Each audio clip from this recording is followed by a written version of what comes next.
There we are. Welcome to Wednesday Wisdom, everyone. Welcome, welcome, welcome. I'm Elizabeth Rose, and we have Sarah Harnisch on today as our guest. And Sarah, I just want to share a quick testimony about your character and just your love for building true relationships, because you were in San Antonio 2 weeks ago, I guess it is now, and we got to get together for breakfast, and it was just such a blessing to really share life together. And so even though we're cross-line leaders in Young Living, we actually met on the gold trip when we both made the rank of gold several years ago and met river rafting. So maybe you can share any little fun things about that trip if you want to. But thank you so much for just being willing to come on today and talk about your book, Unstuck, because I know it's going to be a blessing for so many folks that are looking to just progress their journey in Young Living and in leadership. One final thing I'll say is, and Sarah, you're a diamond with Young Living, soon to be crown diamond. Very close. Very close. So close. Okay, now I can see your face. So awesome. How would you like to go ahead and get started today? I would absolutely love that. And I want to give a shout out to Elizabeth Rose, because she's one of my crossline besties. I just absolutely love this woman. And yeah, we were thrown in a raft together, whitewater rafting, and came down the rapids, got shot in the face by some corporate people that they put water guns in their hands and aimed them at us as we were coming down the rapids. Not cool, not cool, but it's okay. We got back with buckets of water, and we've been fast friends ever since. So she's just such a gift to me. And I didn't know anything about Elizabeth when I met her. I didn't know that she was part of the Seacrest family of builders. And her mama actually blessed me at Gold Retreat by praying over everybody, and then went to the back of the room and formed a circle and said, anybody else who wants to pray, come over here. And I'm like, you have my heart forever and my respect that you'll pray over your business in that way. So we're going to do some praying today. And I just, what an honor to get to speak for friends. Can I just tell you that? Like I get to speak all over the place, but to be able to do it for people that we just deeply love. And I mean, this family has poured into me. They were part of my growth. I've read all of Terry's books. I love, absolutely adore her, and her love for the Lord is just means so much to me. So it was one of the catapults for me to be able to get to Diamond. So to be able to just say thank you in a really small way means a lot to me. So I am a blue personality. If you're familiar with the color personalities, we just love people and love friendships. I think I'm going to make about 40 friends today. And I love interaction. I don't like just sitting here just chit chatting. I love talking back and forth. So I want to utilize the chat option. The more you say, the happier I get. And if I say something that really hits you in the gut, go ahead and type it out, take a note, respond to it in the chat window. I also love giving things away. So I'm going to do a lot of giveaways on the call. And if it's okay, Elizabeth, I'll either send it to you or to your assistant or to your mama and let you handle dispersing what I give away today, if that's all right with you. But so the more you talk, the happier I get. And Tracy, all right, let's see if I get her name right. Carestia. Did I get it close? It's Caristia. Someone cares about you, Tia. There you go. You're the first one to talk to me, so I'm going to give you my new book. Oh, you know, Cheryl Jones actually got something in first. All right, so both of you guys get my new book. So we're training on Unstuck today, but I actually just wrote another book that's brand new, like brand new. We haven't done boot camp or anything on it. I started off the pandemic just praying over all of our teams and what tool would be a gift to get everybody ignited coming out of the pandemic. And so John and I prayed and fasted for about 9 months. And finally in October, the end of October, I got the go ahead to write the Game Plan Oils script book from the Lord. So sat down over 7 weeks, and basically it's 25 oils classes in one book.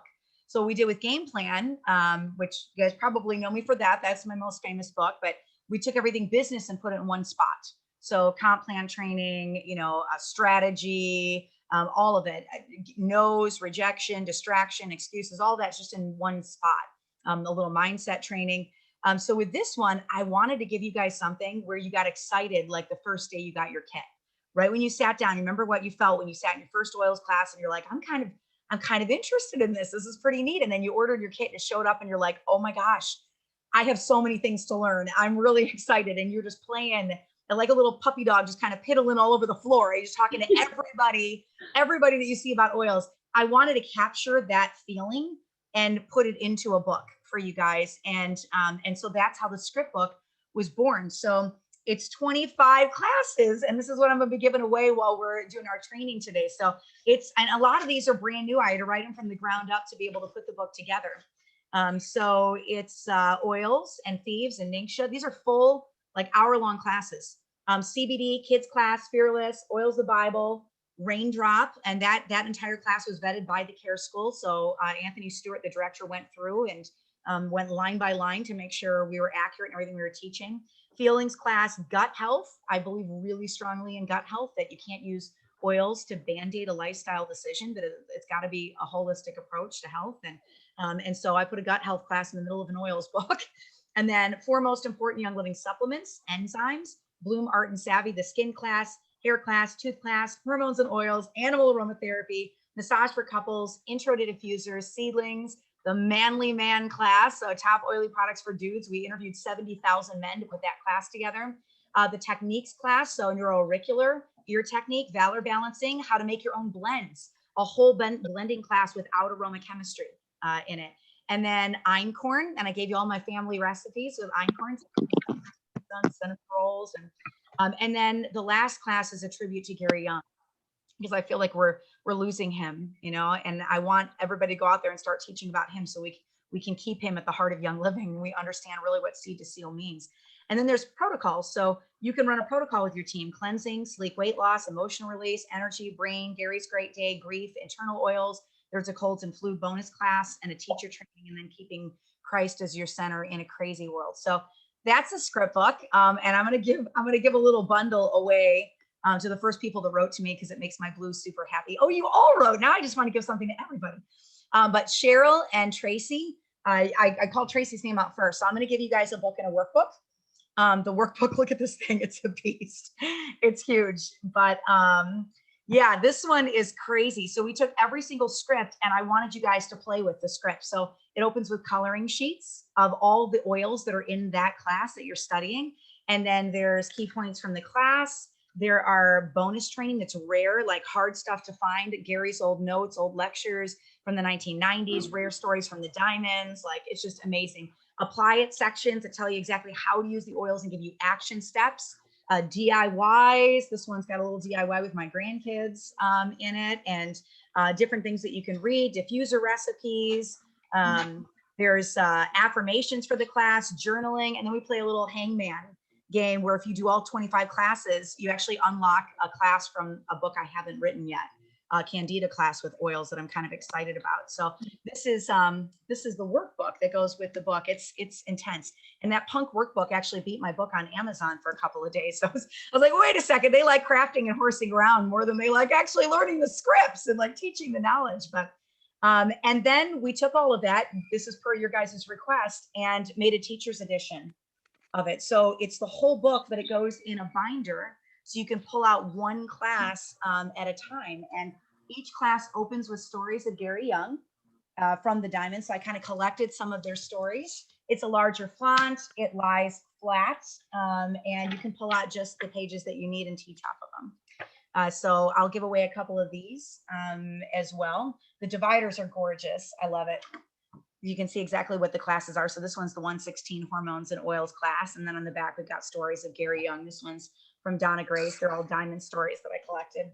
And then the last thing that I did is I made a mini on it as well. So you can use the book to market yourself when you're in classes. So if you have, you're teaching a class and somebody shows up to one class and they don't come to other classes you're teaching, now you, in that little window where you see them in the first class, they can get a whole overview of everything that you can teach, because all 25 classes are in the same book. So we give them key points. Most people walk out with like 1 to 3 pieces of information. We're going to give them 10 plus pieces of information about the class that I want them to remember. A heart message, like the why behind the training. Why do you not want fluoride in your toothpaste? You know, when we're doing the tooth class, just kind of going through some of those issues that really are just tug on their heartstrings and hit them on a spiritual level. And it's just me sitting down with them saying, this is why this topic matters so much and why we need to start, kicking some of the stuff out of your house. Then I give them a short ordering list and item numbers, and then some action steps and exactly what to do once they get home. So it's pretty tightly written. It's a little tiny, not 700 pages, but it's designed just to show off what you can do. So it's a tool to market you in the classes that you have. So for our first, I'm going to give away a sample of all 4 of them. So to, who are my first 2 winners? I'm scrolling up. You guys wrote a ton. I love this. Oh, you're so interactive. You're making me happy. So Cheryl and Tracy, I'm going to give you one of each of them. So a teacher's edition, an oil edition, and the workbook, and then also the mini as well. So I love you guys. Oh, there's so many amazing comments here. My Blue wants to read every single one of them, but I suppose I should start teaching on Unstuck. So this is the book we're going to train on today. This is Game Plan's sister book. I wrote Game Plan first, and all glory to the Lord. He's just amazing. He took that book and just did some crazy things with it, and hit #1 on Amazon. We held #1 for 10 months on Amazon on the business charts, which is nuts. Then we released Unstuck. So I went on tour, and what I found when I was out on tour was it didn't really matter where I went, whether I was Malaysia, Indonesia, Singapore, Mexico. The people in line said the exact same thing. Sarah, I understand what I need to do to build my business, but I can't get people to come to class. I don't know what I'm doing wrong, but they're just not showing up, and I'm really frustrated. And I realized that the root of the issue is relationship building. Hey, whoever's not muted, can I ask you, maybe Carol, to mute your microphone just so that I am also ADHD and I want to listen to your dogs and all the cool things going on in the background, but then we wouldn't have a very good training session. So, basically I sat down and I did about 8,000 interviews for this book, and everything from Star to Royal Crown Diamond, and just asked them, when you had a kit sale, what was it that you did? Walk me through the action steps of what you did, and then compiled that data and put it in a really digestible form on the art of the relationship to help get you guys from sitting down and talking to people about oils to a kit sale and getting them on your team and getting them excited about oiling. So the script book gives you tools. It's just a tool, and you're going to take it and grow your organization however the Lord has you teaching and how you connect with people. Unstuck sits down and says, all right, if you're not seeing results getting people to class, let's take a look at exactly what you're doing. What are the action steps, that get that person in the class? So, all right. Now be sure to email me your mailing address when you get a gift. Please, everybody who wins something today, just shoot Beverly a message, because she's an amazing organizer. She's been such a gift to work with. And make sure that you're giving her some email love so that they can get stuff out to you. All right. So Greg says, for a senior star guy like me just getting started, this is amazingly motivational. That's awesome. Thank you. So many of you guys know my story. I got involved with Young Living 7 years ago now, which is crazy. I guess I'm starting to become a dinosaur in the company. Never did any network marketing in my life. I am a radio network news anchor. I've been anchoring news for 23 years. I love it. It's in my blood. I'm still anchoring news. Matter of fact, I'm in my bedroom right now, and I'm right next to my bathroom, and my radio studio is in my closet in my bathroom. It's like super high tech. It's really, really formal setup there. But nobody goes to the bathroom when I'm on the air, because then you'll hear toilet flushing when I'm talking to 5 million people, and that would be really embarrassing. So my daughter, her pipes for her bathroom are in my bathroom. So when she takes showers, I'm anchoring news, and you can hear all the water going off. I'm like, no, beating on the wall. Stop, I'm going live. But that's what I did by trade. And I've got 5 kids. When I started in my business, they were like 8 to 12, 14 years old. Now one's married with 3 kids, and I'm a lolly. I'm a grandma. And matter of fact, my grandkids are downstairs yelling and running around right now. I might need to mute my mic. And then I've got 2 kids getting married this year, one in October and then one next April. He's proposing next week. Super excited. And then I have 2 kids that are in high school. So it just goes super crazy fast. But we lived in the projects for 12 years after John and I got married. And so I kind of understand both sides, what it's like to have a lot, like Paul says, and what it's like to not have very much, and to learn to be content in both of those places. There's still days I wake up as a diamond and I look at my ceiling in my house and I'm like, is this even real? I have friends that are still in the projects. I still write them, back and forth. And so it's really hard to be on the other side of it and see that. What you want to do is you just want to take your hands and you want to reach down and grab every single person and just say, listen, you don't need to stay where you are. There's hope on the other side. You can get out of the places you are. You can have security. You can have that residual income to pass down to your babies and the people that you love. You just have to get out of your comfort zone a little bit and stop doing the things that you're used to, which might mean doing a follow-up call. It might mean talking to a stranger. It might mean reading a script in front of somebody and being scared because you're in front of people, even if it's one person or three people or four people. This is going to pull you out of your comfort zone a little bit. But I can tell you, standing on the other side of it, I would take every fear that I had, every knee knocking during a class. The thing that actually scares me more than anything else in the whole world, you guys are going to laugh at this.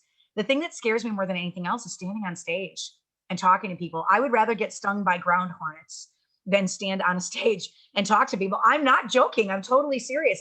And you might think, well, okay, I don't even believe that. You're a radio network news anchor. Radio people talk to walls. Okay. We don't look at people. We're in an empty room. I'm in my bathroom for 8 hours. All right. We don't have to stand on stage, look nice, and talk to people. So I've done, I think to date, 62 stage events in the last 3 years all over the world. And every single time I go on stage, before I go up, I puke my guts out. It does not matter how much digest I'm dumping in my belly button and what I'm swallowing. It's just nerves, it's just tension and nerves and stuff. And so it's still, even before San Antonio, Elizabeth, 2 weeks ago, threw up everywhere before I went out. So it's just, it's not something that comes naturally for me. But the neat thing is that when you're operating in that place where you're doing things that scare you, that's a place where God really gets to show off, because then you know that it's not about you and your gifts and the things you can do. It really, truly is about a great big God who just loves you so much. And he's using this as a training ground to take you to the next thing, right? So this is more comfortable for me. Doing a Zoom, I'm all right. I love you guys. We're sitting in our living room. We're all happy right now. You put me on a stage, Elizabeth, and you make me stand on stage, then you're going to better have the bathroom with some vomit in it, but I will get through it. So we're going to do some Unstuck training for the next 60 minutes here. I'm going to go as quickly through this as I can. This is the stage presentation of Unstuck. Beverly, would you mind enabling screen sharing? Because I'm going to actually going to open a PowerPoint here and just do some training with you guys so that you can see all the things. Okay, great. They should be all squared away. Yay. All right. Let me go back over to my Zoom here. Sarah, such a great intro. I just love it. Super excited. All I'm right. so excited for the scripts book. I just can't, I can't even tell you. Thank you. That means a lot. Well, I demoed it because I always want to make sure any tool that we generate is something that's really going to actually grow your business. I don't want it to be some rabbit trail we send you guys down.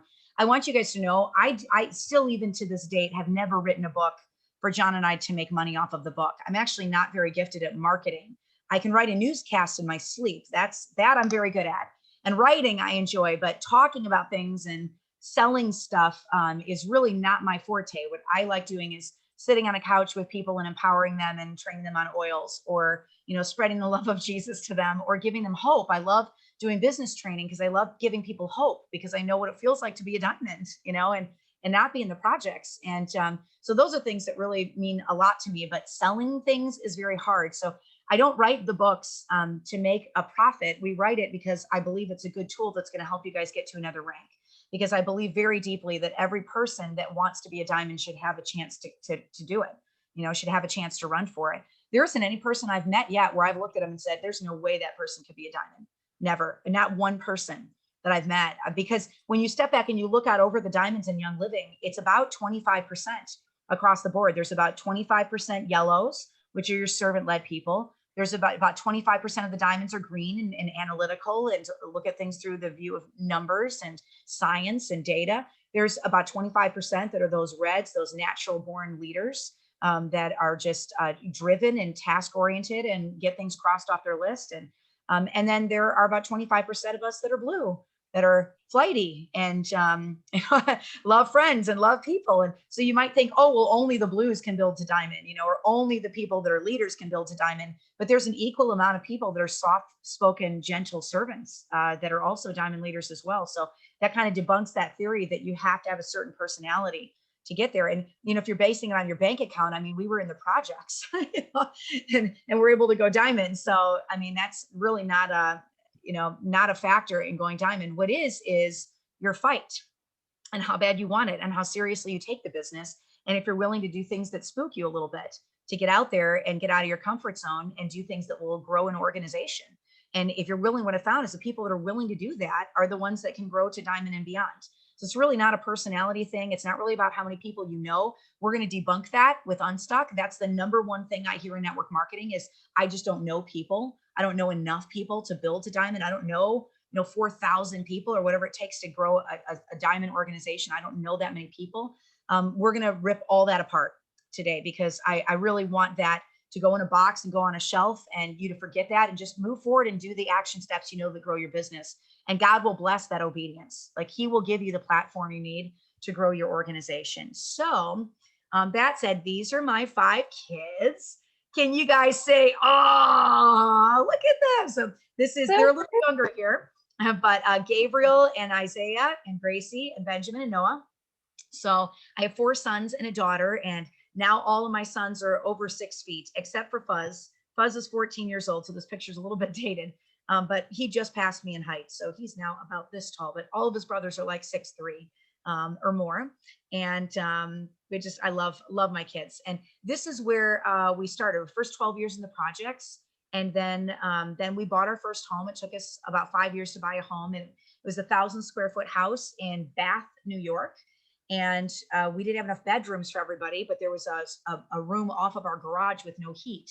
So we put 3 of our kids in that room. So this is actually Grace's room, and this is Gabriel's room, and this is Isaiah's room. And they had bookcases for walls and sheets for doors. So, those of you that are just in a place of brokenness and you're feeling like, hey, I don't really have a lot to give. I'm coming from a place where I'm depleted. I'm depleted emotionally. I'm depleted relationally. I'm depleted with my family, and I don't have a lot to pour out. I understand that was the place I was at when I started building my business. And so we went from that to our diamond home. We actually just sold this house, and now we're in another diamond home down in Greenville, South Carolina, because I don't know, I just really like freedom. So kind of kicked the dust off my feet on New York State and went down to the land of the conservatives. But so we're living down in Greenville right now and saving to buy the home that we're in at the moment. But this is the house that we moved into after we hit diamond. And so in 2014, I got invited to an oils class, and I thought it was quackery. So I didn't actually get the kit. And it took my upline from January to May to get me just to come to a class. And then after I came, it was 7 weeks of messages, her writing me every single week saying, are you going to get the kit? You're going to get the kit. You're going to get the kit. Well, now I have a new system for that. Instead of harassing people and getting the kit, I just invite them to another class. I just say, hey, there's a deck that I designed, a little card deck that I hand out in classes called the Diamond Rising deck. And that just asks them what they want to learn, what they're interested in. And then I use that as a talking point to get them into the next class if they haven't joined my organization yet. So I say, hey, you checked that you wanted to learn about, seedlings and baby stuff. So I'm teaching a seedlings class. Girl, you want to come to that one? So then you're not harassing them. It doesn't feel like network marketing because you're just loving on them. Hey, this is something that you were interested in, and I wanted to let you know that I'm going to be teaching on that. So let's get together. I miss you. I want to see you. And I think that this is the answer that you're looking for. But my upline, she just kept calling me. Hey, Sarah, you're going to get the kit. Hey, Sarah, kit.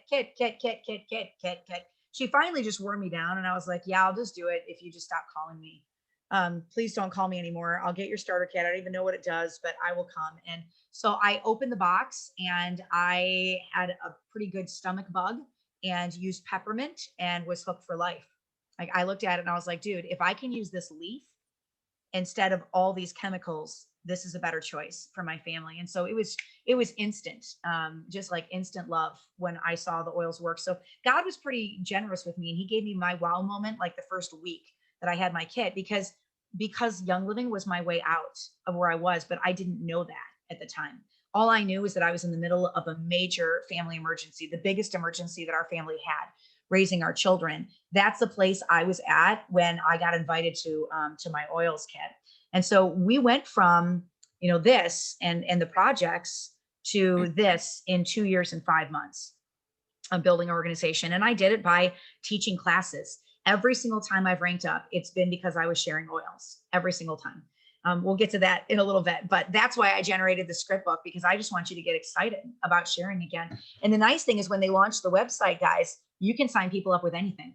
You can bring them in with a lip gloss. You can bring them in with seedlings wipes. You don't have to bring them in with a starter kit. So that book is so valuable because you find what their heart is focused on, and that's the place you teach from. That's the thing that you sit down and connect with them on. And you're not just selling them something, you are where they are, which is the saying that we have in the newsroom: be where they are, right? That listenability factor. What's the water cooler talk? What do they care about? That's the place that you put yourself in. And I just step back after all that time, living in the projects and where the Lord has taken us, and knowing that our kids have a willable income, that if something were to happen to John and I today, that they would be taken care of for life because of our diamond income. I can't put a price tag on what that feels like that peace that we have. Even during COVID, we were able to help 17 families leave New York State, and our home just kind of became this sanctuary, helping people that needed hope. And I step back and I'm like, there's no way we could have done that without our diamond income. God put these things in place for us during the storm so that we have them for the pandemic. There's other things coming that he is preparing you for. Tracy, I don't even know where you live, but I've decided when I'm done with this, I'm coming to your house, because man, that's just like gorgeous behind you. You look like you're in Santorini, Greece. I wished. Yeah. I'm like, dude, I'm trying to focus, but I'm like, I'm just sitting on my couch outside my bathroom, and it's just not as cool, as where Tracy is. So this is where young living can go. At Tracy's house is where young living can go. If you're not afraid, if you can get people in front of you, and if you can hear their needs. So we're going to train on the ifs of the business. 92% of the people in your organization are product users. They're customers. They're just ordering the product because they love it. They believe in it. They don't like their shampoo with 30 ingredients in it. They want to use stuff that's clean. And 8% of your people are actually going to build the business. But I think that number would be a little bit higher if people could get over the ifs, over the, I don't know enough people, I can't get people to come to class, all of that. So the number one thing I hear is they don't show up. I don't know why people aren't listening to me. I invite and they don't come. You hand out samples, they don't use them. Or they get a kit and then they are a zero and they drop off your team in a year, and you're just exhausted. And even your mom doesn't want to keep ordering anymore because it's just too expensive, right? So that's a place that we're going to train on today, and we're going to teach from today, is just nipping some of that stuff in the bud. But I want to start with a story. I think that all your classes should open with a story, because it is a level of relatability, where people in the room can connect with you on really kind of that spiritual level, and they walk away with something deeper than the business training, or deeper than the tools and the tips that you're giving them. They walk away connecting with you as a person and understanding, hey, if that person can walk through some of these things that I am feeling, then I can walk through those things too. I can walk forward. So I want to paint a picture of what it looked like when I started my business, because I know it's really easy sitting at a distributor rank or star or senior star or silver or a platinum rank to say, oh, well, she's a diamond, everything's okay. Like, she's got it all together. It's fine. So we have 5 kids. Our oldest son, Gabriel, is autistic, and he is 22 years old, and he is still very autistic, very, very, very autistic. And so when he was 18 months old, he went into the doctor's office. I was in my 20s, and we just did what we were told. And it was suggested that we got him 4 vaccines at once. So he got his shots, and we brought him home, and I noticed he was a little quieter than normal. And then that evening he spiked a fever, 105 fever, and he had a seizure, and then he stopped talking. So he went from, "Mommy, may I have the cup, please," to total silence. He didn't say my name for almost 5.5 years. Everybody was Anna. Dad was Anna, siblings were Anna, mama was Anna. And even at the age of 7, he had a vocabulary of 8 words at 7 years old. And so it started this whole period for us, first off, of label reading, because I do not know what your views are in vaccines, and I'm not here to shift your viewpoint on vaccines, but I am speaking to you as the mama of a son who had a very severe reaction to vaccines. And so we have walked through 22 years of that decision with our son. And it's been the most difficult thing as a mom that I've ever had to walk. We do not have any mental health diagnosis in our family anywhere. John and I have no mental health diagnosis. We have no history of autism or bipolar disorder or any of the things that Gabe's been diagnosed with on either side of our family, not over 8 grandparents, not for multiple generations. Nobody in hundreds of people have any of the diagnosis that our son has. And so by the time he was 9, we noticed things were starting to be an issue. He was starting to hit that hormone surge. And so when you can't talk, then it comes out as aggression. It comes out as, physical frustration. And so people would look at Gabe and think that he was a violent kid. I would look at him as his mama and say, no, he's trying to tell you something, he's trying to communicate something. Gabe is not a bad kid. He just can't use the same tools that you're using to communicate with the people around you. So you have to stand outside that box and just kind of watch what he's walking through so that you can connect with him and understand how to help him get to what it is that he's looking for. And this is still the same with him at 22 years old. He still has coping mechanisms that are not healthy, that John and I as his parents just sit down, even with him being married and having daughters. He's an amazing young man. He's a savant artist. He drew all of those pictures in the workbook, the coloring pages. He hand drew every single one of those for 4 months. I mean, the guy's just a savant artist, so gifted, but we're still dealing with the autism and all of the things, the little isms that are Gabe. And so I want to paint just a couple of minutes of what it was like being a mom of a special needs son. He, I would get up at 3 a.m. I would go and I would anchor news. And I came home, and this is after a 6 to 8 hour shift. So I'm writing 120 stories by hand, cutting up over 200 sound bites, reading 39 newspapers, monitoring 7 networks in a span of 3 to 4 hours. So it's a very, very, very fast shift. So when you get off of it, you're tired, and I walk home, or I don't walk home, I walk in the door and my kids are ready to start the day. Now it's 9, 10 o'clock in the morning and they're ready for mom and ready for 7 hours of homeschooling. I'm exhausted, right? So I just came through my whole shift. So I sit down and start our school day. And then halfway through, everybody goes in quiet time and mom gets a nap because it's everything I have just to get through that hour and a half of the beginning of school with these kids. And so I lay down to take a nap and I hear screaming outside my door and all the kids are in their spots. They all have quiet time places in different rooms. And I walk out and Noah, our little guy, had thrown a Lego at Gabriel. It didn't hurt him, but Gabe picked him up by the throat and put him up against the wall and was shoving dog treats down his throat until his lips started turning blue. And I could not get him to stop. And Noah wasn't breathing. So I put my body between him and Gabe and I'm trying to get Gabe off. I can't touch Gabe because he's autistic. So you touch a child with autism, you ignite them. Like it's completely the opposite of what you're trying to do. So you can't actually have physical contact with them, but you have to stop the behavior and what they're doing so other people don't get hurt.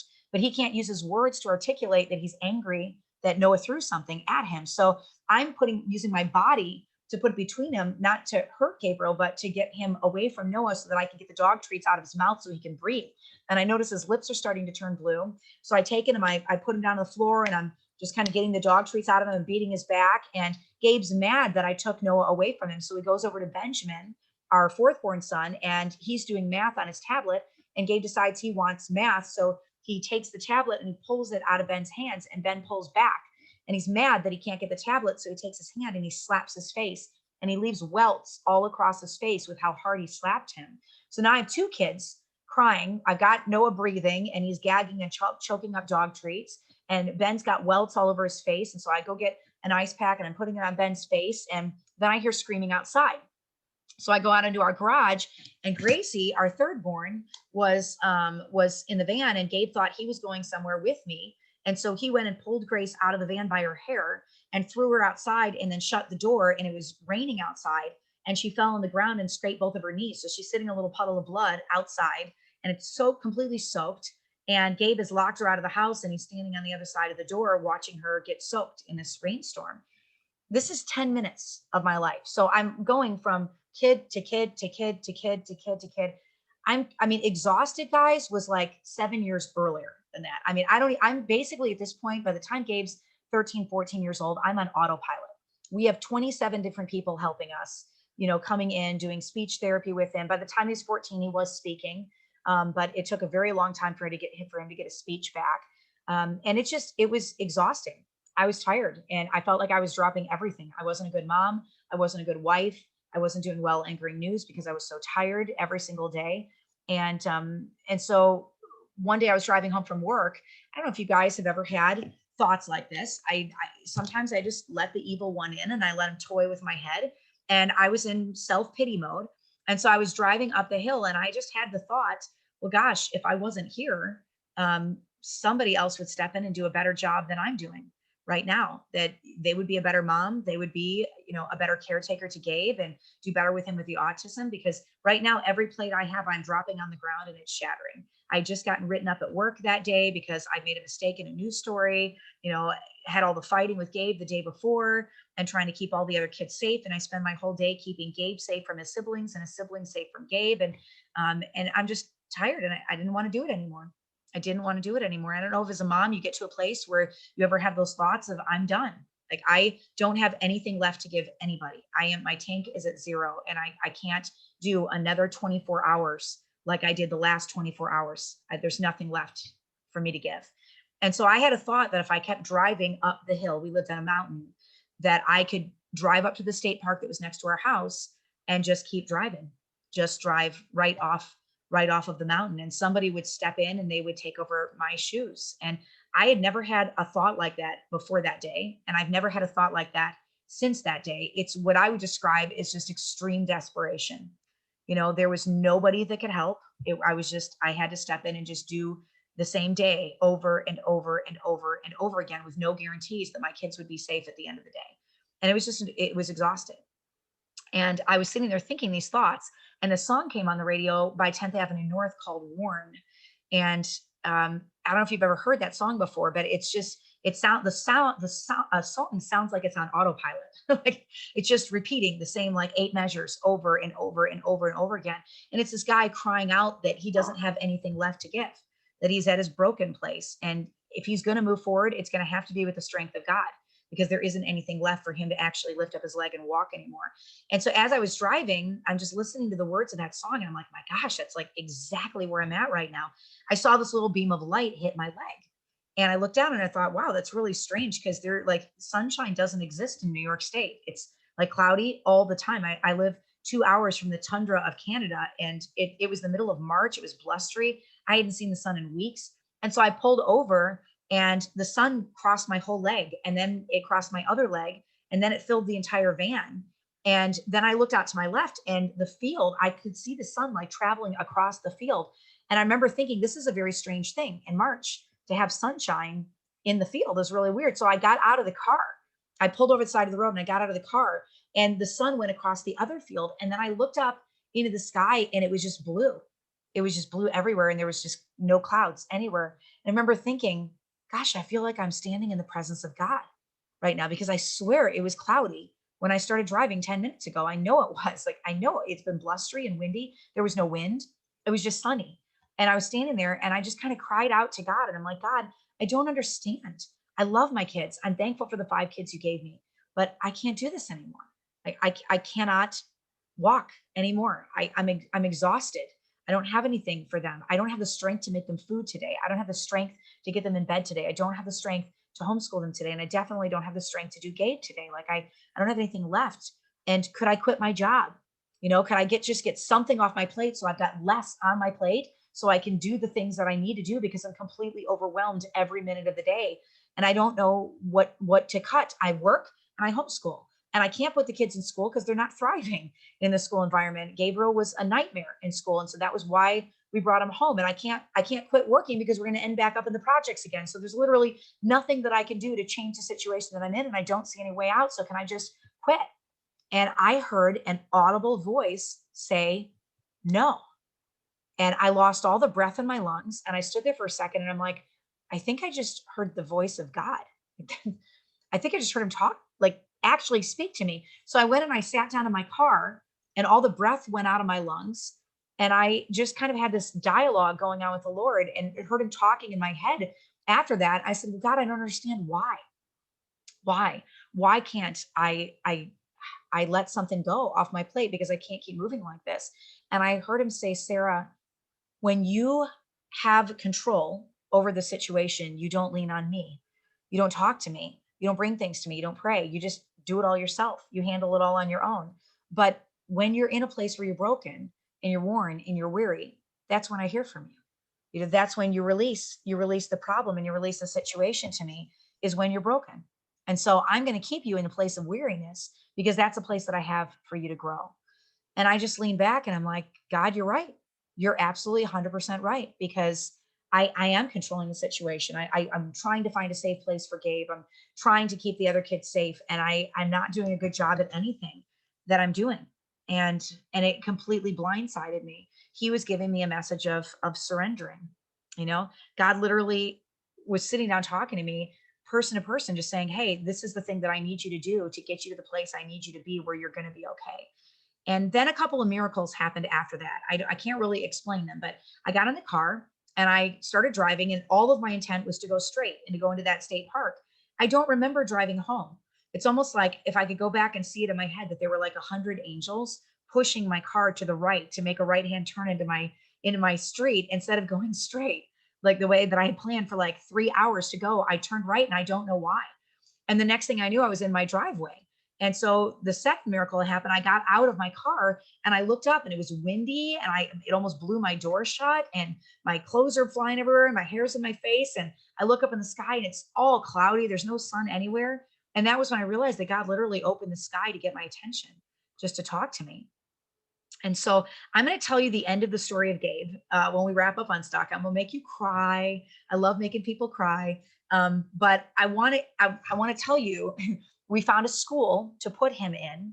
And so a couple weeks after this, I ended up driving out to Missouri and putting him in this school for a year. And when I drove back, my adrenals just shut off.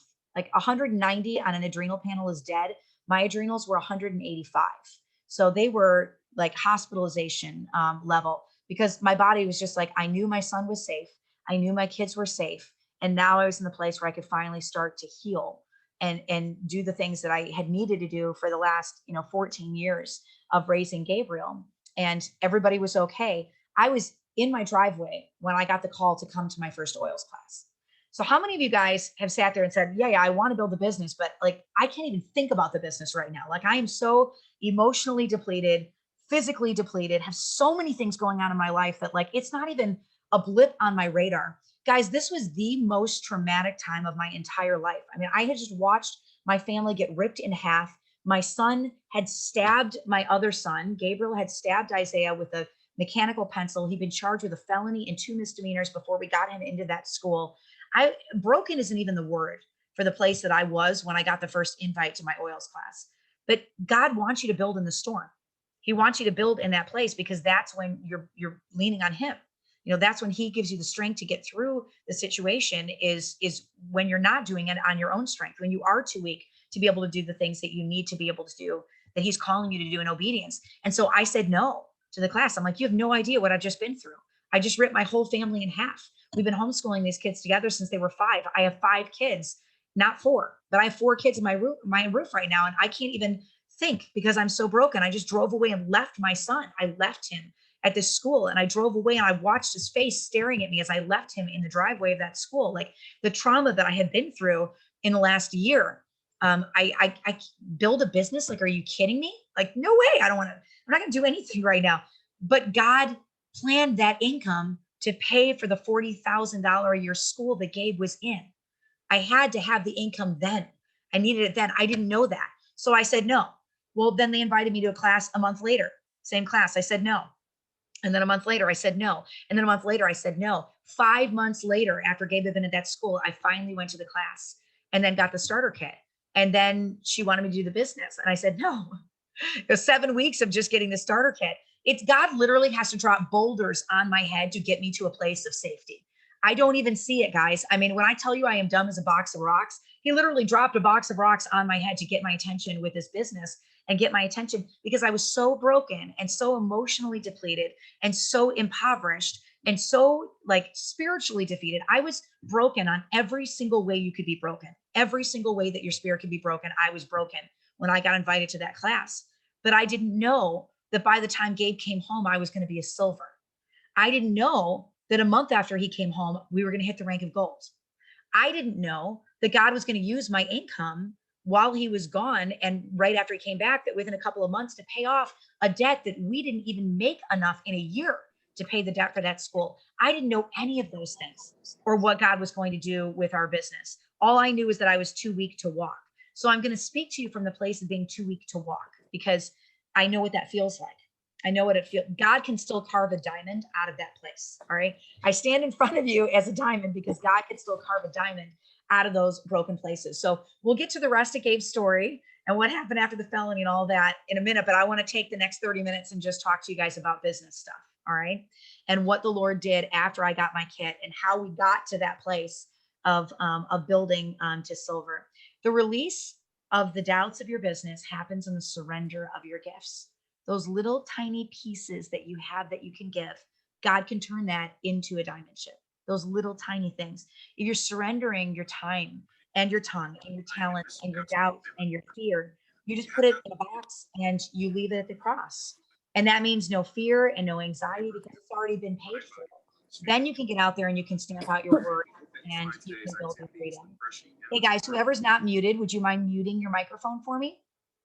Just so that everybody can hear. Thank you so much. So are you lost? Are you lost? If you are, I want you to go back to the concept that I taught in game plan of tongue, head, feet. And this is a legit exercise, something I truly want you guys to do, tongue, head, feet. The more real and authentic and raw you are with this exercise, the better it's going to work. So as soon as we're done with this training, I want you to take a piece of paper and I want you to write down all the things that you really believe about your business. And if you're not sure what you believe about your business, it's okay. Listen to the way you talk over the next couple of days. How do you talk to your spouse about your business? How do you talk to your team about your business or the one leader that you complain to? All right, that one person. I want you to really write down the real things that are coming out of your mouth about your business. I can't get people to come to class. I keep trying to build. I was a silver, but I lost my rank during the pandemic and I can't get my rank back. What are you saying over your business every single day? Are you speaking death over your business? What are you speaking about your business? And what I want you to do is write that down.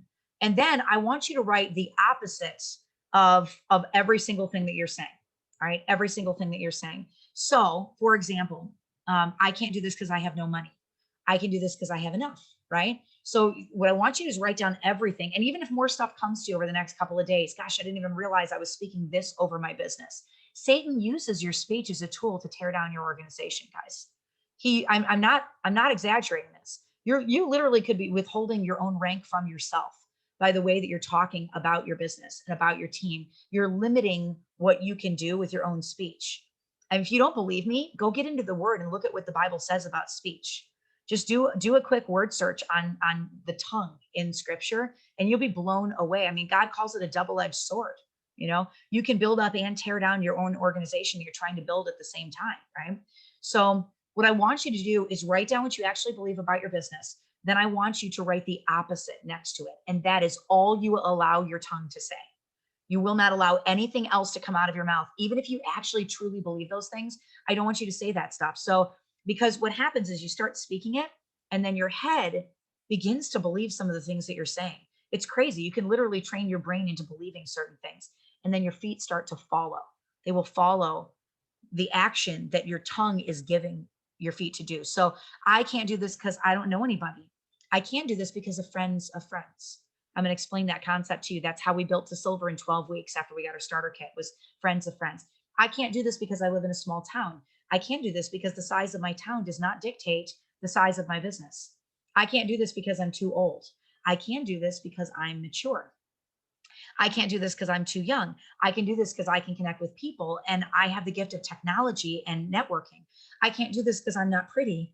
I can do this because God made me perfect and he made no mistakes when he made me. I can't do this because I don't have a business to pull from. I can do this because it doesn't take a network to build. It takes standing on top of fear and talking to humans, and I can talk to humans, right? How to talk to humans. I can do it. I can talk to them. I can't do this because I don't have a business to pull from. I can do this because it doesn't take a network to build, right? I can't do this because I'm not an aromatherapist. I don't have any titles. Well, it's great because you don't need titles to be able to build your business. All you need is script, kit, human, repeat. All right. Script, kit, human, repeat. You do those actions. Those are the things that will get you to the rank of diamond, not on any fancy $10,000 training. Hold on one second, guys. My computer is being funny on me. There we go. You get a shot of my shirt for a second. There we go. It's not any really cool $10,000 trainings. It's not any book that you buy, even coming from somebody who writes books. It's your actions. All right. It's the things you pour into your business. It's what you believe about your business and what you're willing to do. And how are you spending your time? Those are the things that get you to diamond. All right. And if anybody else promises you diamond by anything else, don't you believe them, because it's you and your actions and your speech that are going to get you to diamond, not anything that anybody puts in your hands and not anything that anybody tells you. It's what you believe about your business yourself, right? I can't do this because I don't have time. You have enough time to build your business. You just have to decide that you want to build it. You have to decide that it's a priority to you, and then you make sure that it fits into those little spaces. I have a woman on my team that just hit silver. She did it with her husband gone 350 days a year. He's only home 15 days a year. She has 5 children, twins, and one of them has a congenital heart failure and the other one has a genetic malformality. And so she taught like 200 classes with all of those kids. Took her 5 years to hit silver, but she hit silver during the pandemic, So you just have to decide how bad you want it and what you're willing to invest in your business time-wise. So what I'm going to do is I'm just going to tear apart all the things that are in your head for a couple of minutes. Can I have permission to do that? I'm just going to shred it because we're just going to walk for a minute. I didn't tell you my secondary color is red. So I don't like excuses. So what we're going to do is we're just going to take a look at all the things that are buzzing around in your head. If you have the Unstuck book, you can actually follow along with me. I think it's on page 60. Shred away, Stephanie says. All right, here we go. So whenever I find my head slipping into places where it shouldn't be, what I like to do is just look at fact. I just look at truth and just say, all right, God, what are you going to speak over me in this place? And just give me some actual tangible science and statistics so that I can get out of the things that I'm believing about myself. So I'm going to give you a sentence and I want you to hear the excuse in the sentence. So there are more than 450 diamonds in Young Living right now. There are diamonds that started from extreme poverty and some that started from significant wealth. We were in the projects and then we were living in a 1,000-square-foot house when we started building our business. So do you have to have money? Do you hear the excuse there? I don't have enough money to build my business. Well, I built it, out of nothing. I mean, nothing. We didn't have anything in our bank account. We were living on $20 a week. So that tells me you don't have to have money to build your business. You have to pick up the phone and call people or get them in front of you. You don't have to have money to be able to build your business. So listen for the excuses. There are diamonds that began their organizations in large cities and some that started in towns of 600. There are diamonds that moved across the country or across the world, and they left everything they knew, including all of their friends and family. And there are diamonds teaching in the small towns where they grew up. There are diamonds that are missionaries living in isolated locations. And there are diamonds that were famous before they ever got a Young Living starter kit. There are diamonds that built entirely on social media like Instagram and Facebook. And there are also diamonds that built with cassette tapes of 101 classes on horseback. And both ways work, by the way, and neither is wrong. There are diamonds with 15 children and then diamonds that live alone. There are diamonds in their 70s and above and diamonds that have just broken into their 20s. There are diamond men that built without a spouse, and there are female diamonds that built without the support of their husband. So my husband doesn't support my business. Any of you guys on this training believe that? I can give you 4 words to debunk anything your husband's throwing at you. All you have to do is 4 words. Show him the check. Okay. Show him the check and he will be on board with what you are doing. So just say, hey, can I have 6 months? I'm going to go teach classes for 6 months. I'm going to show you this check. I'm going to show you what it looks like. Then you don't have that issue anymore. So don't tell me your husband doesn't support your business. Go give him a reason to support your business. So he's excited about it just like you are, right? There are diamonds whose spouse is still working because they love their job and they never even been to a Young Living event. There are diamonds that are shy and diamonds that love the biggest crowd they can speak in front of. There are introverted diamonds and extroverted diamonds. Diamonds from Malaysia, Singapore, Australia, Indonesia, Mexico, Europe, Texas, Florida, diamonds from all over the United States. And each one found a way to share in their own place. There are diamonds with PhDs in various fields who have won the respect of their peers at their prior jobs, and they have very gifted skill sets outside of oiling. And there are diamonds who've been stay-at-home moms and dads for years with no title and no letters after their last name, just mama and daddy. There are diamonds that are battling a major health crisis, who have struggled with weight and hormone issues for years. And there are diamonds that are out there running gyms. A diamond ship is not based on how you look. It's not based on what the scale says. The majority of the diamonds have had no formal aromatherapy training, and they've never been to school for network marketing, sales, marketing, or business. And I can safely say that nearly all of the diamonds did not have the time to launch their business when they did. I haven't met all 450 of them, but I've met about 300 of them, and not one of them told me they had time to build their business when they started it. Many were accidental business builders that got in just to get their product for free, and they infectiously shared, and then they found freedom through it. But there were also some who started because of the business opportunity, and they were dedicated and focused from the get-go, and they planned strategically, and both of them got a diamond ship. Some had Royal Crown diamonds that knew their name and cell number by memory, and others never even met their diamond until their first diamond retreat. Many don't even have an upline diamond. There are Royal Crown diamonds with senior star or inactive uplines. So do you know what that means?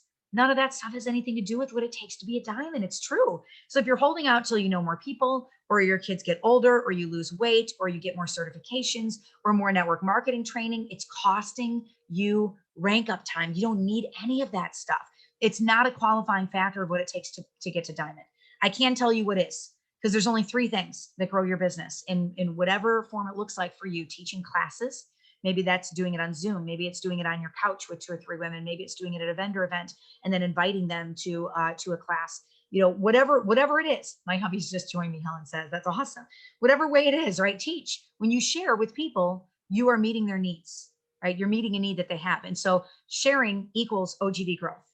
Every single time I ranked up, I was teaching classes. Every single time. 70% of the diamonds in Young Living built by in-person classes. 70%. So I don't know about you, but that's a really good way to build your business if 7 in 10 diamonds built that way, right? 30% of the diamonds were all the other ways, building on Instagram. And I'm not telling you that that's not a viable way to build. There are diamonds that have done it, but I'm telling you that 70% of them built by sitting down and just connecting with people and finding what their needs were. So whatever way you did that got you to the rank you have right now, go back and keep doing that, all right? Because that's your way of sharing. That's your way of bringing people into your organization, right? So the 3 things they did, they taught classes, they got people on loyalty rewards, which, oh my gosh, the script book, right? With all the training, just teach next class. We just taught an enzymes class and my entire editing team got enzymes for them and their husband. Every single one of my editors for the script book got on enzymes after that class because they're like convicted, right? They're like, oh my gosh, I can have a flat stomach if I'm taking all 4 enzymes. Are you kidding me? Flat stomach, yes. And they get all 4 enzymes and they get on them and they are doing amazing. So doing product education, loyalty rewards, get them on ER, right? LR. And then the 3rd thing is training your leaders, right? Training your leaders. So those are the things that grow your organization. I can tell you all the diamonds did all those 3 things to rank, and they did them with tenacity and they did them with consistency. If you're telling me that you're too soft-spoken, not just to lead a team, but to even approach people, here's the thing, even soft-spoken people have fight in them. They will go to the end of the earth to care for and protect their families. So personality does not matter. So do not use that as a crutch to avoid sharing oils. You just need to share in a way that's comfortable for you. So did you guys hear any of the things you have heard in your head in the past in that little excuse paragraph? Right? Don't do that, right? Don't do that. So now we're going to do is, and I'm going to fly through these because I know our time's about up here, is I want to put some good tips in your hand. All right. Go back in your, yeah, Beverly says, I did a lot of conference calls. If that's how you brought people in and that's how you ranked up, Beverly, then you go back to that, right? Go back to that. So what Vanessa says, unfortunately, yes, I did hear some of the things. I heard some of those things. All right. I want you to just, at the moment, put those in a little box and we're going to get back to all those excuses. All right. What I want to do is I want to give you some tangible things that are going to help you to get past some of that stuff. You know, the excuses, you know, you need to speak life over your business. We just did 30 minutes of mindset training. Now we're going to do a little mojo, all right, a little bit of mojo training. So basically, if you're stuck and you have plateaued and your OGV is not growing, or you hit a rank and you've lost your rank and you're just feeling really frustrated, what I would tell you is you need to get one kit sale so that you get excited again and start believing that you can do this. And so there's a few things that I do to get myself to a kit sale, a single kit sale. So I'm excited again.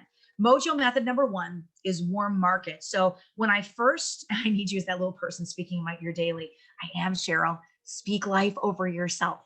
Write down what you're saying and only allow yourself to say the opposite. Like you will be your little angel on your own shoulder.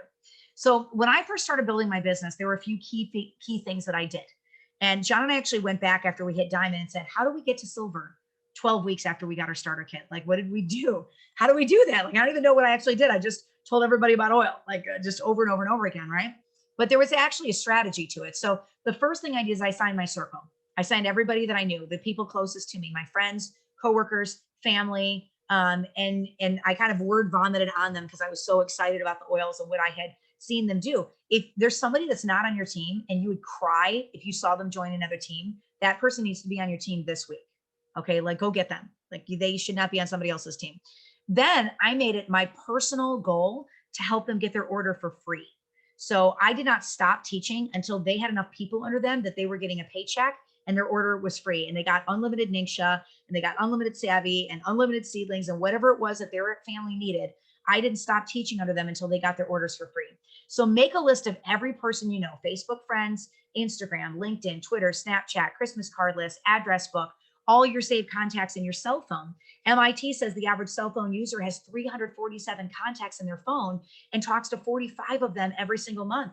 There's about 100 people on a silver team. So that would be 3.5 silver teams just from your cell phone.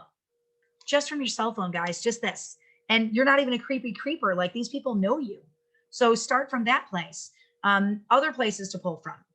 People in cubicles next to you at work, people at church, parents of kids on my kids' basketball and soccer teams, friends where I volunteer, the teller at my bank that knows my name, the lady at the post office, the gas station clerk that I see every day. You'll be blown away by the people that you actually know. So build relationships with them and then, get oil on their body. Conversations are an investment in people. Method number 2 is Zoom classes. I have taught a prolific amount of Zoom classes this last year during the pandemic. Like it's crazy. I'm actually losing my voice this week because this is like my 11th Zoom that I've done. And it's only Wednesday this week. So, let me give you a challenge.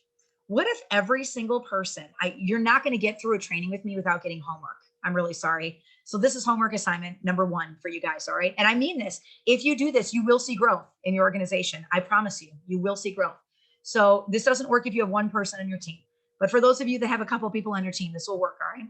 What if you made it your goal that every single person in your organization, and if you have 10,000 on your team, I apologize to you, but if every person in your organization had all 25 classes from the script book by the end of the year, if you took the script book challenge, every single person in your team was trained in CBD, they were trained in seedlings, they were trained in diffusers, they were trained in the massage oils, they were trained in the supplements, they were trained, every single person in your team was trained in all 25 classes. Do you know what that would do to your OGV?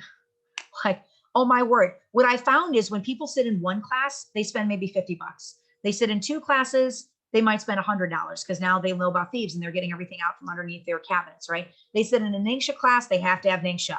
So maybe all their family doesn't get it, but they have to have it. When their orders go up, they're willing to invite people to classes because they need capital to be able to place larger orders. So it's cyclical. It works in a cycle. So what if you did that? What if you made it your goal that they had all of the classes, every single one of them? You just grab a couple of people in your downline and you teach a Zoom every single week. Zoom.us, no excuses. Track it with the Diamond Rising deck cards. These are those little cards that just ask them, hey, what are they interested in? Why don't I give them a couple of those away? Let's see, who hasn't won anything? Oh, let's see. Beverly, I love you, girl. I'm gonna get an Euler edition book to you and a workbook of the script book, and then also a Diamond Rising deck for you as well. Everybody's like, I have them. Vanessa, all right, you got bonus points, girl. I'm gonna send you a script book, Vanessa, because you're just awesome. So these are the little cards I use just to track which classes they've had and what they're interested in. So do Zoom classes. Contact method number 3 is friends of friends. And this works so stinking well. So I didn't go through all the cards, but there's 3 of them. So there's a prospecting card for when they come to a class or if you're at a vendor event, and it just asks all the questions you can't ask them in 30 seconds. There is a distributor card for once they join your team, and it kind of walks them through an aromatherapy funnel. And then there's a leader card, a Diamond Rising leader card for when they have decided to build a business, and it runs them through a business funnel. So you can track every person on your team from distributor to Royal Crown Diamond with 3 cards in a little 4x6 card deck. So I just love that set. So friends of friends. Katie says, I have all your books. Yay. I train leaders with game plan. I do game plan boot camps on my team twice a year. I'm still doing them. It's been 4 years and we've taken our OGV from 274,000 hitting diamond to 731,000 because of game plan. So it still works, especially when you're training those new leaders that are just coming in or your older ones that are getting distracted. It brings them back center again. So I run a 12-day boot camp in July and January with my team every single year.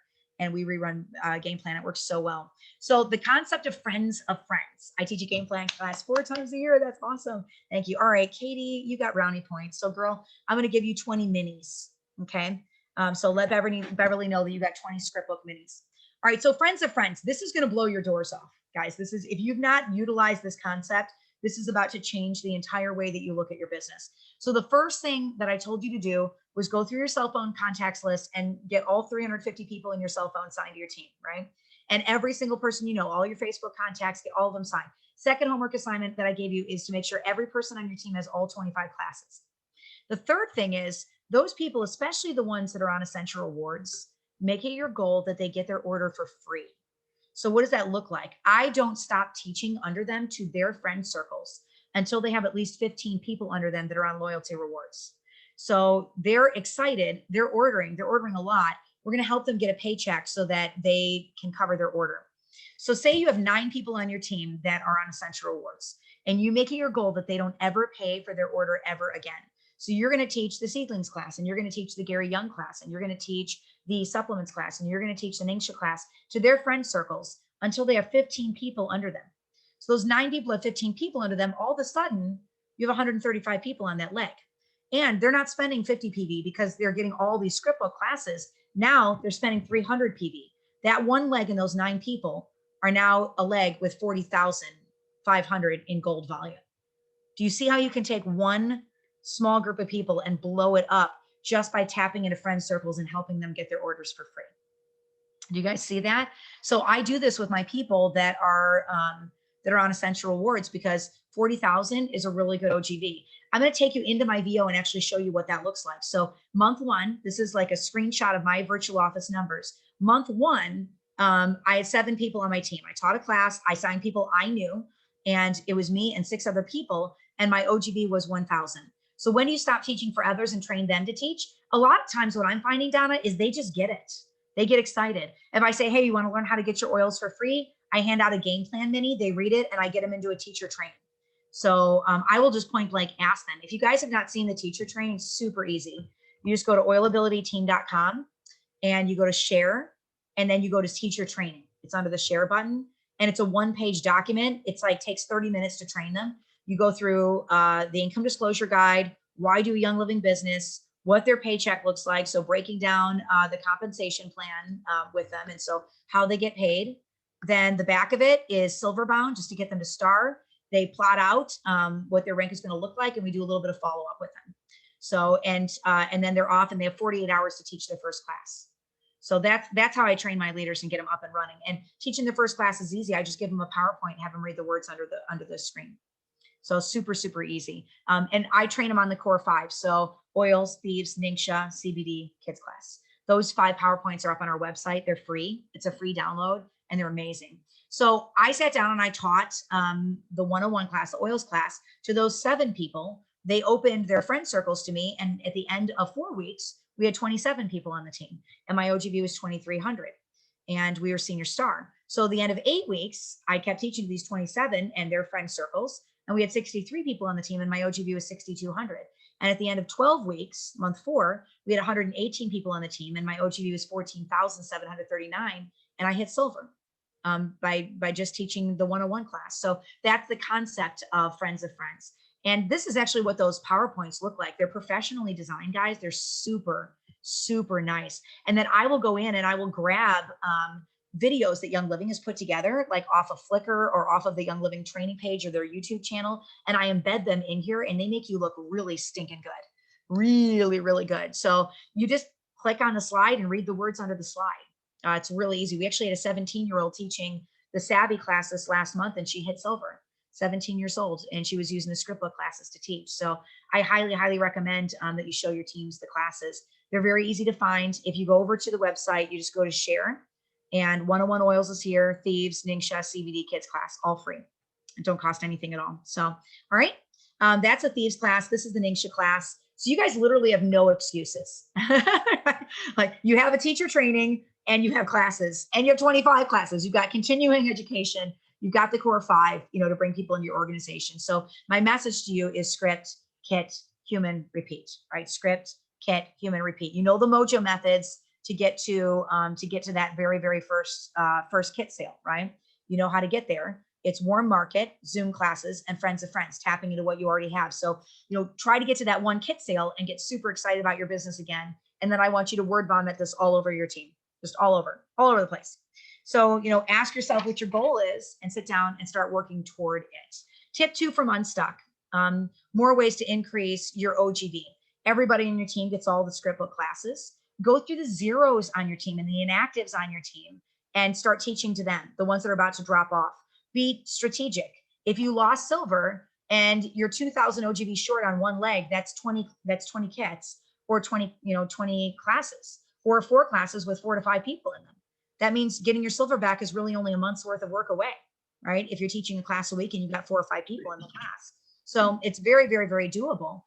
Teach classes and show your team how to teach, because they're going to duplicate what they see you do, and have an eye to see the needs around you. Notice the people that are coughing, at your workplace. Notice the friends that put a post up that their kids are sick. Those are the people that you're focusing on bringing into your organization. So tip number 3 from Unstuck is how I get over rejection. Sarah, what if they say no to me? Like, what if they won't come to the class? Well, first off, no now doesn't necessarily mean no forever. I mean, I said no to my starter kit for 7 months, right? And I ended up being a diamond, and I was silver 12 weeks after I got that kit. So it doesn't always mean no forever. There's a lot of reasons why people don't respond. They're not always saying no to you. They might be legitimately busy. I mean, I was in the middle of the biggest crisis I'd ever had. They might be distracted. They may be overwhelmed. They may be amid a major life event. They may not see the value of oils yet. They may not be emotionally or physically in a place to learn something new, although the desire for clean living is there. There's 10,000 reasons for silence. So you have to emotionally detach yourself from the sale of the starter kit. And you can't take every no or not yet as a personal affront. And that's hard. That's really, really hard to do, because we think our friends are rejecting us, but it's not true. And that's why we don't confidently ask people about oils. But without confidence, you're dead in the water, because people are only going to follow what they want for themselves. They will not follow fear. So how do I personally get over rejection? That's really easy. I can answer that in one word: volume. Volume. Y'all. All right. Say you have 10 people on your team right now, and I just told you to teach them 25 classes this year. I just gave you 250 classes that you have to teach between now and December. That's a lot of classes, right? What if you have 9 people on your team and your friends are friends in those 9, and you have 135 on their team, and now you got to teach all of them 25 classes. Thanks, Sarah Harnisch. Now I have 3,375 classes to teach, or God forbid, you have 350 contacts in your cell phone and you got to get them signed and teach them all 25 classes. I give you 8,750 classes to teach. So you got plenty of volume in front of you, just between your cell phone and your Facebook friends and friends of friends and the people who are already on your team. You have so much volume, you don't even know what to do with the people that need classes on your team. So what I want you to do is be so busy teaching classes, building relationships, contacting your warm and cold market list, handing out purple bags, teaching taxable classes, listening to the needs of people, that you don't even wince at the 6 people that said that they would come and it was a no-show. You just stay focused on new faces every single day. You're always looking forward, not backward, because backward thinking leads to backward business growth. Tip 4 is the art of listening. But Sarah, they're not coming to class. Like, they're not actually coming and showing up. This is the entire secret to relationship building. So the only reason that you have no-show classes is because people don't know they need the oils. If they know that they need the oils, they will come. You get them to come by listening to their needs. You get them to come by meeting them where they are without any judgment. You have just reached the inner sanctum of network marketing. So when people tell you network marketing doesn't work, it's usually because they haven't mastered this one skill. So here's clear instruction on what to do. Stop making every conversation about you. Don't talk about yourself, because you're stealing time on the clock that you have that you need to get to know them. So here's a statistic that's just going to blow your mind. One on-fire oiler can fill a class for you. One on-fire oiler that you have poured into knows 2,000 people by the time they're 20 years old. The average person knows 2,000 people. So I told you earlier, the average silver ship is 100 people on the team. That means one on-fire oiler can build 20 silver ships with their contacts. That's simple math. Invest in people and they will build the business for you, even if they're not an active business builder. I didn't see the business till I was nearly platinum. So how do you talk to people that you don't know? How do you talk to people that are on your team that are not engaging with you anymore? People that are not coming to classes, not showing up for Zoom calls, not coming to rallies, not coming over to your house. What do you do? It's the same principle.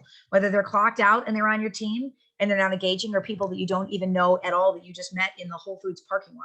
So first thing is you ask leading questions. You got to ask something about them to initiate the conversation, to start the dialogue. Second is you wait and you let them talk. You don't respond with your own stories. Then you take note of the things that they're saying. And if the chance arises, you get oils on their body, or you loan out an oil, or you loan out an oil and a diffuser. If the chance does not arise, don't shove oil down their throat. Just keep building the relationship. If you have 4 or 5 conversations before oils enter in, that's totally okay. Don't hunt people. You love on them. You bless them with your knowledge and your wisdom. So let's go over that again.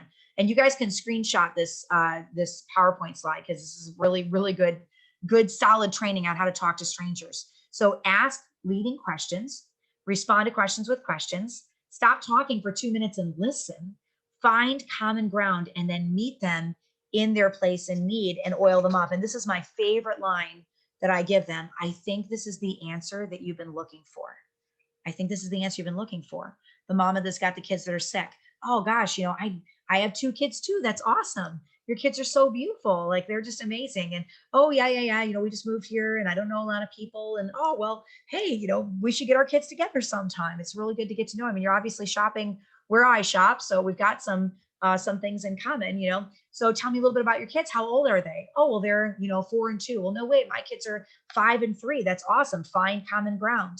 Yeah, well, they just got over a cold and I'm trying to, you know, help them back on their feet. I want to get Joey Joe back in soccer again, and say, oh my gosh, there's something that I do for my kids when they have a cold. I think it might be the answer to what you're looking for. You see how I kind of just walk you through. You ask the leading questions, you respond with questions, you listen to them talk about themselves, you find common ground, and then you meet them in their place of need. That is how you open dialogue with people, even people that are already on your team. So if you're talking to somebody you don't know, though, how do you contact their, you know, get their contact information in a non-creepy way? Do you realize if you can talk to strangers that the world is like your playground? There's nobody you can't sign on your team. If you walk into Walmart, the 10,000 people in that Walmart store in a given 24 hours, you creepy people watcher, they could all be on your team. You're like, but I don't want people in Walmart. Okay, then go to Whole Foods. All right, go sign all the people in the Whole Foods. But so this is how you contact their information, get their contact information. If you're just like in an aisle, or if you're checking out, you know, you use the tips that I just told you before, where you strike up the conversation with them, right? Asking questions, strike up the conversation. And then when you're getting ready to end the conversation, you find that common ground, or say, hey, I just want to make sure you're okay. Can I add you on Facebook? Or I love that our kids are the same ages. Would it be okay to add you on Facebook? Would that be all right? Here's the thing. I'm going to give you a little secret. I've never had anybody say no to me, ever, because it's super uncomfortable to say no to somebody in person. So if they want to say no to you, they'll block you later. They'll unfriend you later after you walk away, but almost everybody will give you their information. It's really kind of cool, actually, because people have a comfort level. So then I just respond and say, I think this is the answer you've been looking for. So I find them on Facebook. I hold up their profile picture. Is this you? Yes, it is. Say, hey, I'm going to add you. And then I get out to my car. I screenshot it. I get out to my car and I find them and I add them. And I say, hey, this is Sarah, that creepy oils lady that you met at Whole Foods. It's so cool that we connected. I'm so grateful to get to know you a little bit more. You were telling me your kids are sick. I think that this might be the answer that you've been looking for. Would it be okay if I run my diffuser by and some eucalyptus tonight? I think it might give them a better night of sleep, right? You're offering solutions for things that they need answers for. That's how you get people to come into class. I want you to practice that line on your own team this week and see if you can get some of your team leaders to come into a class. I think this is the answer you've been looking for. Try it. All right. So perfect persistence. I'm going to fly here because I'm out of time. I'm talking too much, guys. I hope I'm doing okay. I know you need to get off. We're almost at the end. So it takes about 7 to 15 conversations to get somebody to a starter kit, and about 7 to 15 conversations to get them to loyalty rewards. So instead of just having them, you know, pick up the phone and say, going to get a kit, going to get a kit, going to get a kit, I just run them through the funnel. I run them through the funnel in the Diamond Rising deck cards, and I run them through the funnel with a script book and say, hey, you know what? I promised you a Thieves class. We haven't gotten to that yet, right? Usually if you're offering something that they need, or you've loaned out an oil or given a sample, there's some interest there. So just fall back on your training and you're not going to sound like a salesperson. If you're offering something that they need, right? They don't see the value of oils yet. They're in the place that you were when your kit showed up on your door. So you've got to educate them to get them to the place where you are. Leading them to training is your job. Leading them to find their wow moment with oils is their job. You lead with your love for them. That is the secret to stopping no-show classes. You've got to be patient with them and work on doing that relationship building, but 7 to 15 times, right?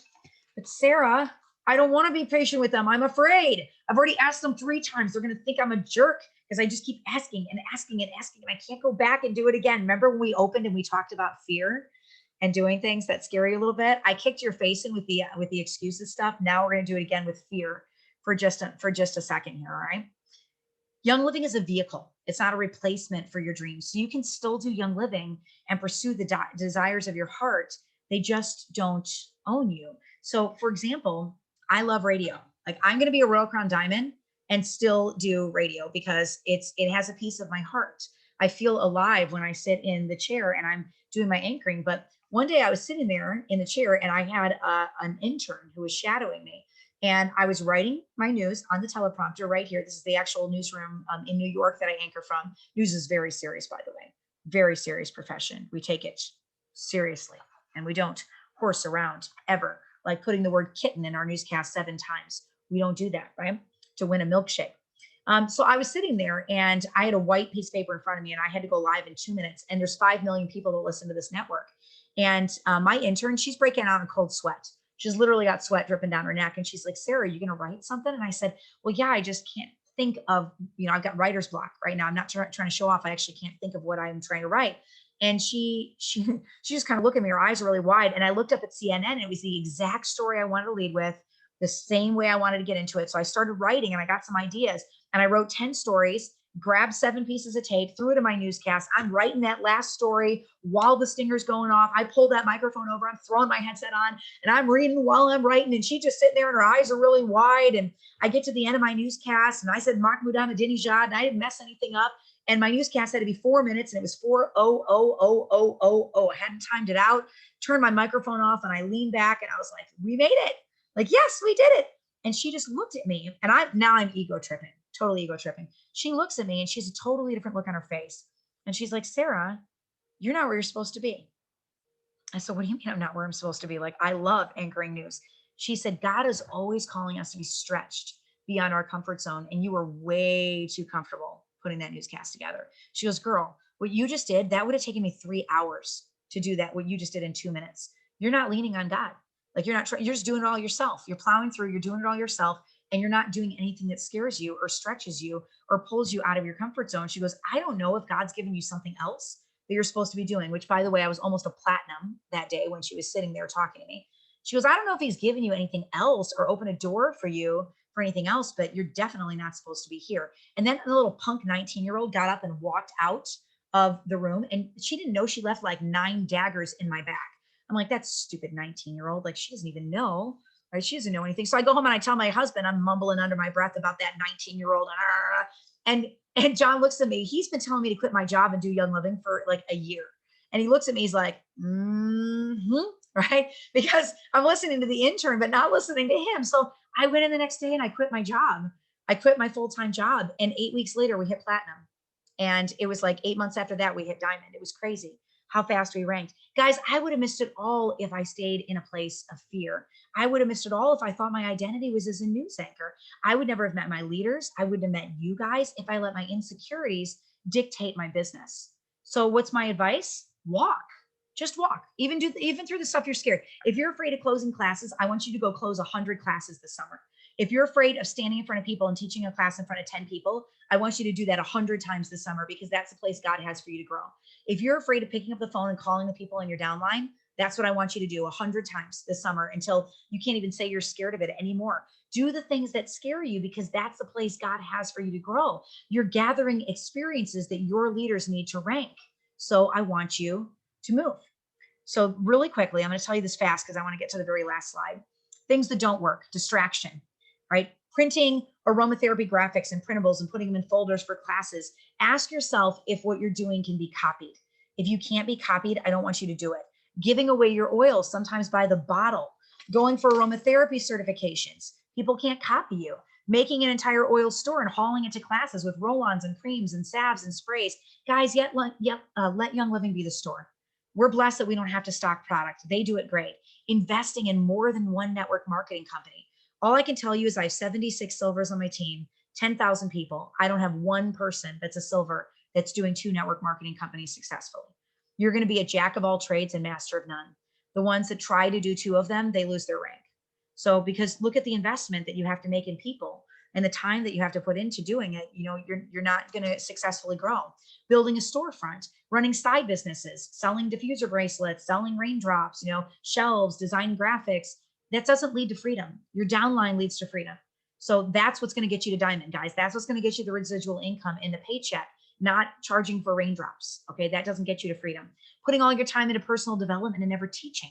It sounds overly simple, but when I look at what we did that got us to diamond, it was script, kit, human, repeat. It literally was that hundreds and hundreds of times. I've taught almost 900 classes now, and we're sitting right outside of Crown Diamond, right outside of it, right? So that's the thing that's going to get you to the rank that you need for the freedom that you're looking for.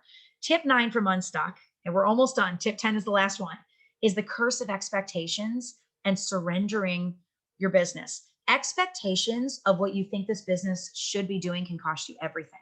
So let me lay out a couple of truths about a Young Living business from somebody deep on the inside, from somebody as a diamond. I'm going to tell you truths.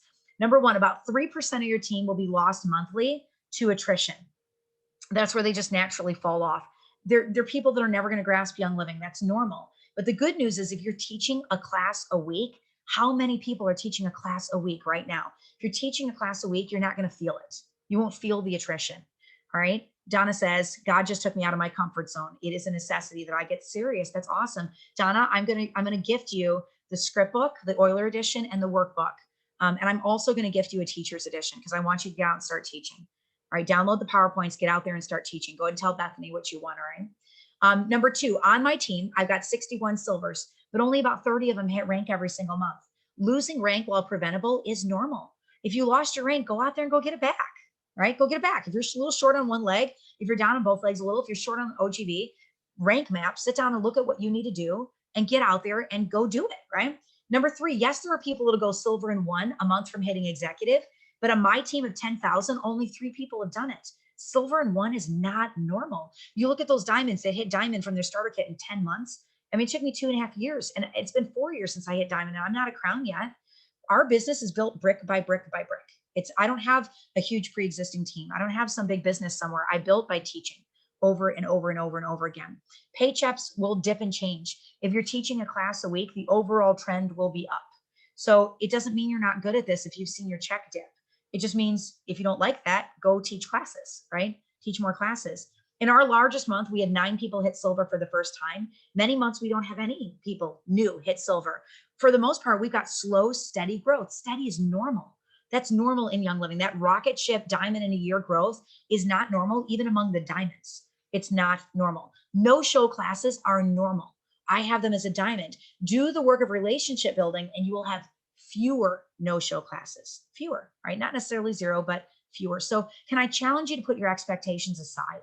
Because having a goal is smart, but putting a timeline on that goal and telling yourself you're not good at this, if you don't hit your goal, could cost you your business. So I want to pray with you guys. I told you we were going to pray to wrap up, and then I'm going to show you what happened with Gabriel, and then we're done. And thank you for hanging with me all the way to the end of this. I know I went on for a while here today. I had so much I wanted to tell you, but I want to pray a prayer of surrender with you because I really believe that when you surrender your business and you're not doing this over it, but you start doing some of those things that scare you a little bit and start having more consistency and discipline to your business, get out there and do the things that got you your rank in the first place, you're going to see the freight train of your business completely turned around. All right, totally turned around. Kim said, I'm going to invest in my fear and set up my first class. I want to be able to feel comfortable teaching and sharing the products. Kim, I'm going to give you a teacher's edition of the script book so you get out there and start sharing, okay? So write Beverly and tell her you want a teacher's edition. And let's just pray together. I wrote these words because they hit me in my alone time with the Lord. And I thought maybe that they would bless you guys too. It's just a prayer of surrender that I said over my business. They're out of the Unstuck book on page 330. So you guys can pray them over yourselves over and over and over again. Dear Lord, I know that I don't have this all figured out and I'm weary. And I feel like everything I do, I'm running in a creek bed against the current. I feel like all of my actions are in slow motion. Despite my best efforts, my business is moving slowly like a freight train. And God, I'm tired. I realize that the root of the issue is control. And I get discouraged when I don't rank as fast as I see others ranking up. I feel like I can't find business builders who are all in and don't need me to be there. Nobody seems to want to sit in an oils class. And building relationships is hard. Calling people is hard. and calling people, and sometimes they don't answer the phone, and getting people in front of me is hard. I feel like I'm standing in the middle of my business in a great big desert and I'm all alone. I need your wind, God. I ask for forgiveness right now, right here, right now. I ask for forgiveness for my stubbornness, for my standards, for my expectations, for my fear and my anxiety and my doubt. God, I lay that with you, and I'm sorry for the noise. I feel like I don't listen very well. I have a hard time being still to hear you, but I know that you're bigger than any fear that I face, any giant that I face. Help me to remember that I am a David because I have you fighting by my side. This is my year of surrender. I turn my hands up to the sky and I release everything I've been gripping with tight fists. I release my downline. I release my leaders. I release my classes. I release my OGB. I release my business statistics. I release my gifts and my talents and my time and my family and my finances and my health. I release my past. I release my present. I release my future. I release my fear. God, I release it all to you. I release my lack of discipline and my self-control and my consistency. And that means that I hold none of it back for me. It's yours. I am done taking glory that belongs to you. Every good thing that I have, it came from you and you alone. Lord, give me the peace of the sun on my face. Clear the sky so I can be close to you. Be relentless with me, God, and never give up on me. Surrendering means that this business is yours, and it means my life is yours, and it means I don't need to look over my shoulder or get discouraged because you're in every detail.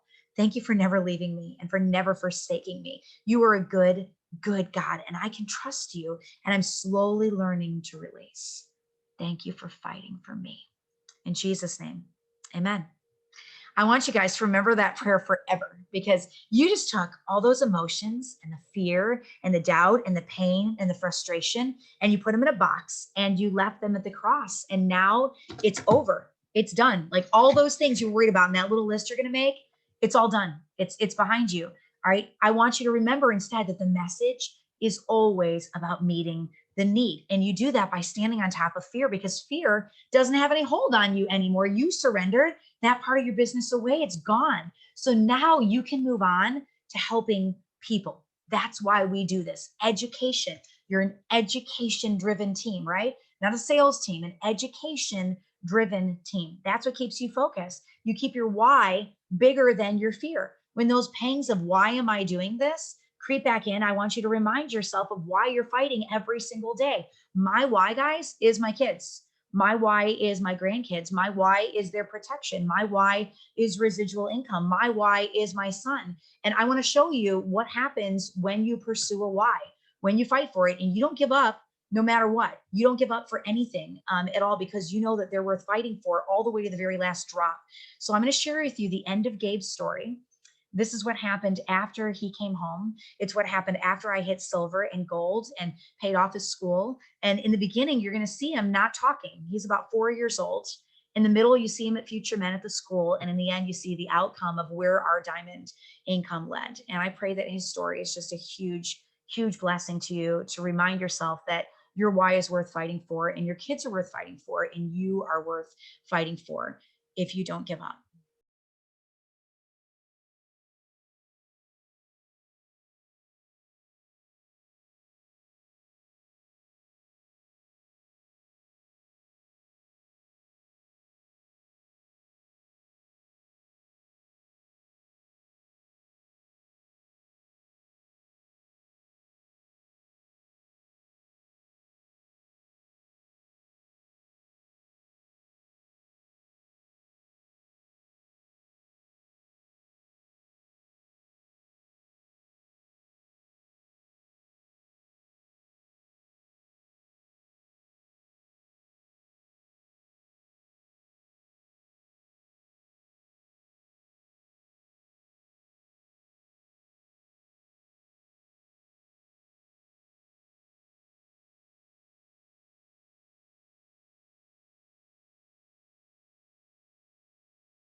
you. I know it doesn't feel like it when you're in the middle of the storm. It doesn't feel like it when you don't have the strength to walk. It doesn't feel like it when you're in poverty. It doesn't feel like it when you're broken. It doesn't feel like it when Young Living's having customer service and shipping issues, right? It doesn't feel like it when all the things are going on, but I promise you with everything in me that your why is worth the fight. I'm standing on the other side of it, guys, and I promise you that it's worth it. So have you stopped fighting?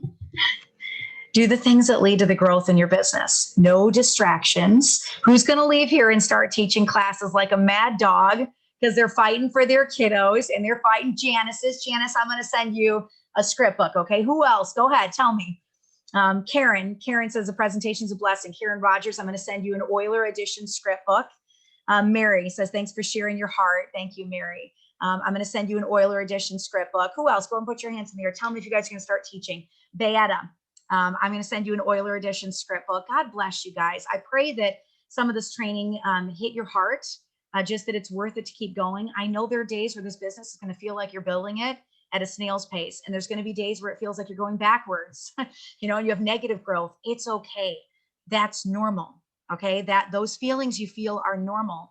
You just have to walk it. You got to keep walking through it and keep laying those bricks, because you're going to step back and you're going to have that house of freedom on the other side of it. Young Living is the best decision I ever made for my family. It is the best decision I ever made. And I love you guys so much. I love Elizabeth Rose and Terry so much. And Beverly, she's stuck with me now for life. I appreciate you guys. Do you ever want me to come back and do any training again? Absolutely. I'll come back. I'll share the story of COVID. That one will make you cry too. I am a COVID-19 survivor, but I'm just so grateful for the chance to speak out and pour out. I made a promise to the Lord when John and I hit Diamond that we would not stop developing tools, praying for teams, reaching down and grabbing your hands until every single person that I met that wanted to be a diamond had hit the rank of diamond. So I figure I'm in this for life until the very end. But I know that I believe in you guys. I know that you have the blood of a diamond coursing through your veins. It's just getting you to see it and walk it out. Just walk it out. So you can end this training and you have all that homework and you can shut it off and go do the things that you're going to do today and do the things you're going to do tomorrow. Or you can take a few minutes today and plot out your return. Plot out what this next month is going to look like for you, what teaching is going to look like for you, what people you're going to be contacting. Start making those lists of your warm market. And if you're not even in that place yet where you can even think about that, then do the mindset training I gave you at the beginning on speaking life over yourself, and start speaking that over yourself and praying those good things into your business. God hears you guys. It's not going to fall on deaf ears. All right. He will hear you. Grab your leaders and pray in numbers over the vision you see over your business for this year and the goals that you're going to hit this year, because God works in pandemics. Aslan is on the move and he is not going to leave you now. He will not leave you. All right. I love you guys so much. Thank you for the honor. Thank you so much, Sarah. Thank you, Sarah. You are such a jewel. What amazing, amazing things you shared with us. There's no price tag for it. I feel like it's totally cool. Mm-hmm. I agree. Thank you so much. It was great having you here. And thank you, team. We will see you next Wednesday. And this recording will be up in the Royal Dream Team by tomorrow morning, making the commitment. So we'll see you all. Thank you so much, Sarah. And make sure that you email me if you are going to be the recipient of an amazing and generous gift. Make sure that you email it to me, what it is and your mailing address. That makes it easy for me. Of course, I can always go back through the recording, but it just makes it a lot easier if you just shoot it to me right into my inbox. So thank you so much, everyone.